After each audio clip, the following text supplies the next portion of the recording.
Bonjour à tous pour ce nouveau 91 Sport. Ce mercredi se jouait l'avant-dernière journée de championnat de D1 féminine.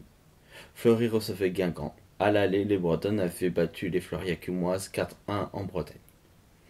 Les Guingantaises ont de nouveau remporté la rencontre de 1, cette fois à Bondouf. Fleury se classe 8e du championnat avant une dernière journée. En fin de match, Mélissa Roy est revenue sur la performance de l'équipe. De la saison, tu viens de marquer pour Fleury en fin de match contre Guingamp. Un mot sur ta prestation et les prestations de l'équipe sur ce soir. C'est sûr que c'est frustrant comme match. On a eu les occasions en première mi-temps et en deuxième mi-temps encore. On a de la misère à trouver le fond du filet, donc c'est frustrant comme match, puis c'est ça. D'accord. Au niveau objectif personnel, 3 buts, t'es la numéro 3, finalement c'est concordant. Ouais, je m'attendais pas, dans un championnat comme ça aussi relevé, je m'attendais pas vraiment à faire des buts, donc c'est sûr que c'est toujours le fun de marquer, mais ça reste que c'est un sport collectif et quand on perd, c'est super amusant. Je vous remercie. Merci. Pascal Bovis, le président du club, est revenu sur le parcours de Fleury pour cette année et les ambitions pour la saison prochaine. Même si on a été quand même en quart de finale de la Coupe de France, donc je trouve que par rapport à l'année dernière, on a fait une saison bien meilleure. Même si aujourd'hui on a le même nombre de points que l'année dernière. Plus de manière, notamment aussi dans le jeu. Oui, dans le jeu, là on voit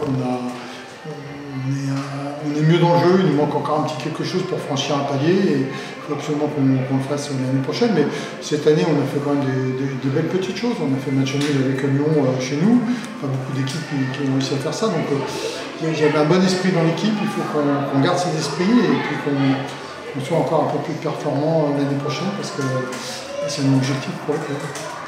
Justement, pour les saisons prochaines, comment vous les envisagez, puisque précédemment vous aviez réussi à vous faire prêter Claire Lavogé. Comment vous allez notamment travailler sur le recrutement de Fleury pour améliorer l'équipe?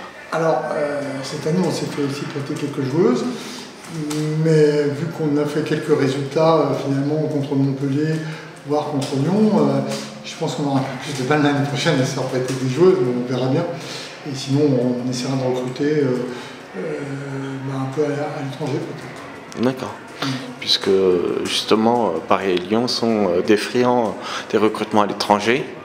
Est-ce que ça ne va pas forcément plutôt appauvrir un peu la perspective des joueuses françaises? Alors, je pense qu'il faut, déjà il y a de très bonnes joueuses en France, donc il faut quand même garder cette filière, mais c'est vrai que l'apport de 2-3 étrangères peut faire du bien. À une équipe comme la nôtre.